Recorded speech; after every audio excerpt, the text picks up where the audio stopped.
നമുക്കൊപ്പം K Rama MLA കൂടി ചേരുന്നു. അതിൽ 10 വർഷത്തോളം എന്ന വലിയൊരു പോരാട്ടം അതിനൊടുവിൽ ഹൈക്കോടതിയിലേക്ക് എത്തുന്നു. ഹൈക്കോടതി വിധി ശരിവയ്ക്കുന്നു. ഒപ്പം 2 പേരെ ശിക്ഷ അത് റദ്ദ് ചെയ്ത് ഹൈക്കോടതി അക്കാര്യത്തിൽ കൂടി ഇടപെടുന്നു. ഈ ദിവസം ഈ സമയം എന്താണ് പറയുന്നത്?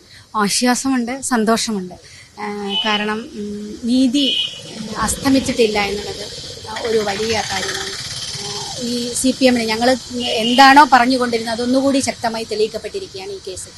നേരത്തെ ശിക്ഷിച്ച ആളുകളുടെ ശിക്ഷ ശരിവെക്കുകയും അതോടൊപ്പം അഡീഷണൽ ആയിട്ട് 2 CPM-ലെ പ്രധാനപ്പെട്ട ആളുകളാണ് ഇപ്പം പ്രതി ചേർക്കപ്പെട്ടിരിക്കുന്നത്. അതിൽ KK കൃഷ്ണനും ഒഞ്ചിയം ഏരിയയിലെ പ്രധാനപ്പെട്ട നേതാവാണ്.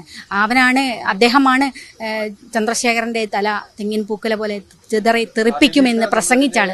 അതേപോലെയാണ് ഈ കൃത്യം ചെയ്തത്.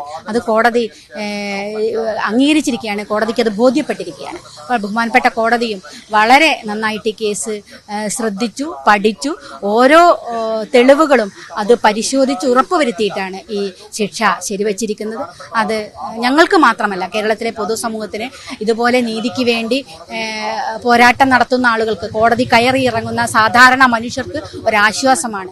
നീതി അകലെയല്ല എന്നുള്ള ഒരു ചെറിയ ആശ്വാസം അത് തരുന്നത് ചെറിയ വിശ്വാസമല്ല എന്നുള്ളതാണ് എനിക്ക് തോന്നുന്നത്. സംസാരിച്ചപ്പോൾ പറഞ്ഞു കൂടുതൽ ശിക്ഷ ഉറപ്പുവരുത്തുക, മേൽക്കോടതികളിലേക്ക് അടക്കം പോവുക.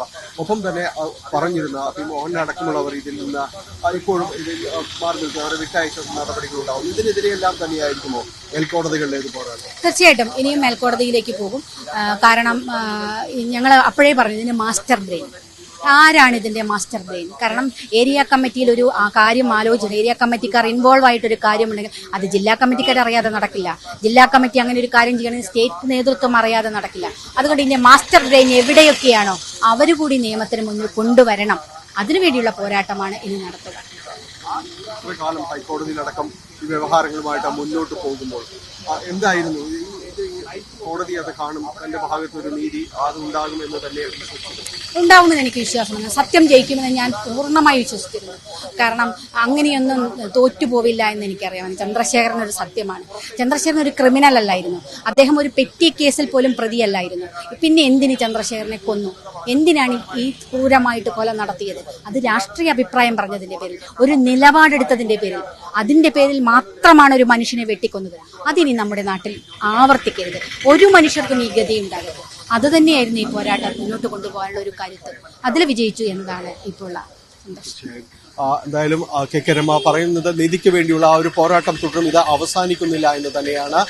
പ്രത്യേകിച്ച് ഇതിൽ ഇനിയും ആളുകൾ വരാനുണ്ട്. ഇതിനിയും പ്രതിപട്ടികയിലേക്ക് അടക്കം ഇനിയും ആളുകൾ വരാനുണ്ട്. ഗൂഢാലോചന അടക്കം തെളിയാനുണ്ട്, തെളിയിക്കപ്പെടാനുണ്ട്. അതുകൊണ്ട് മേൽക്കോടതിയിലടക്കം സുപ്രീം കോടതിയിലടക്കം തന്നെ പോരാട്ടം തുടരുമെന്നാണ് കെ രമ വ്യക്തമാക്കുന്നത്.